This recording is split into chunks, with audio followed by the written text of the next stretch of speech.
Connor. Well, Christmas is a time for giving, and tonight Hartford HealthCare is celebrating the gift of life. The hospital recently marked its 500th heart transplant. Channel 3 Eyewitness News reporter Matthew Campbell has a story.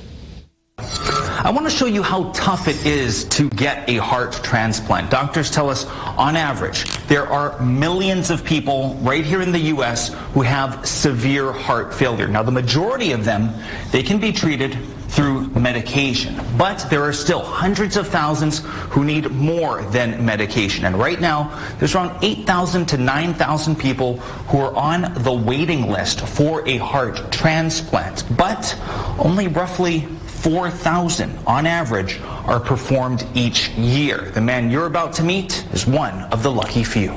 For more than a decade, Robert Moore has been battling heart problems. I actually had 2 heart attacks. I had one in 2009. The other happened nearly 6 years ago. He says this one was fatal. So I went into cardiac arrest, and they had to bring me back. So it took them about 15 minutes. Robert had major damage to the left side of his heart.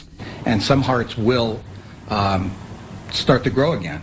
But mine was hurt to the point where it wasn't going to.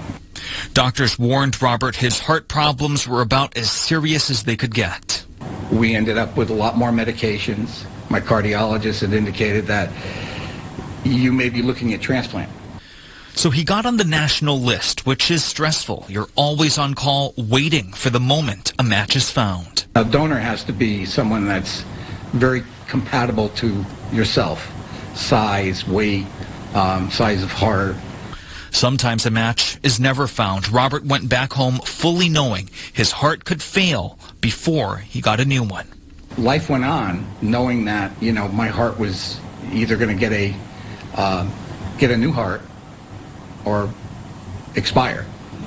From February to August, Robert waited, his heart not getting any better. We would try to walk on the beach. I couldn't go 30 steps. It felt like time was running out until he got a call on August 5th. They said the heart is on its way, and you need to go to the hospital. Surgery was less than 24 hours away. Robert and his wife Pamela had to prepare mentally and physically for what was about to happen. We were very, very emotional. We had things to say to each other because you just don't know if you're ever going to see each other again at that point. This love story would not end on an operating table. The surgery lasted several hours, which is typical. Next thing you know, I was waking up with tubes in me.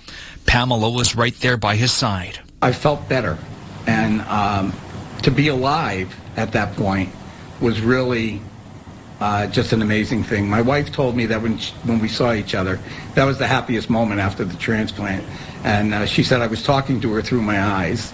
And this is what his eyes were saying. I was saying, I love you, and I'm so glad to be here. And I can't wait to start our life again. Robert says it's not an understatement or a cliche when he says immediately after the surgery, he felt like a new person. Every day I put my feet on the floor, I'm just happy. Every time I look at my wife, she looks at me, and I see the love in her eyes that, you know, she's happy that we're still together.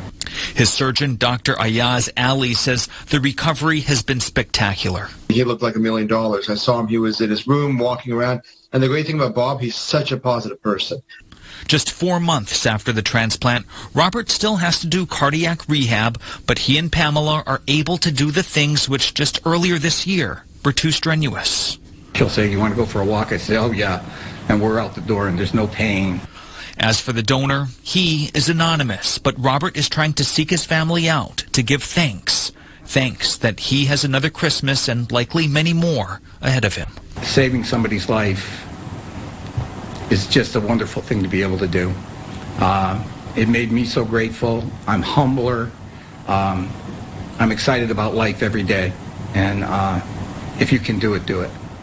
Hartford HealthCare is known for having one of the largest acceptance rates for donor hearts in the U.S. In fact, doctors say there's no other hospital in New England that does more of these transplants. And if you are interested in giving the gift of life and donating your organs, we have the link on the Channel 3 app. Matthew Campbell, Channel 3 News.